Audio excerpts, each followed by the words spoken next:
งึดงึดคนซุมื้อเนาะบ่ฮู้ว่าสิงึดจั่งใดดีเนาะเออที่ข้อยขี้คร้านหั้นเป็นขี้ปากของคนไทบ้านบ่เว้นแต่ละวันเนาะเออบางคืนนี่ได้ยินเสียงหมาเห่าเนาะจักมันเห่าชังเห่าผีเห่าชังก็บ่ฮู้เนาะว่าแต่มันเห่าข้อยย่างเลาะบ้านบักขี้คร้านย่างเลาะบ้านข้อยเลยงึดเนาะเออบัดที่บัดองค์ขี้คร้านหั่นนะพากันไปสนับสนุนเนาะอยากได้ชังก็หาให้อยากได้เงินก็หาเงินให้อยากได้รถก็พากันซื้อรถให้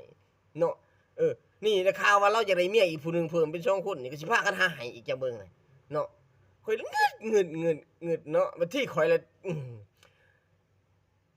บ่มีไผสนับสนุนบัดที่องค์ขี้คร้านนั่นแหละบ่อึดแต่คนสิสนับสนุนข้อยงึดแล้วคนซุมื้อนี้งึดเป็นแปลกๆเนาะ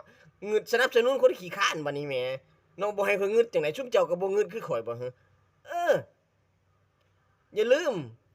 คันว่าสนับสนุนคนขี้คร้านแล้วอย่าลืมมาสนับสนุนข้อยแหน่ข้อยก็ขี้คร้านคือกันเนาะอย่ามี2มาตรฐานใดเด้อพากให้ซุมเจ้าเอาไปคิด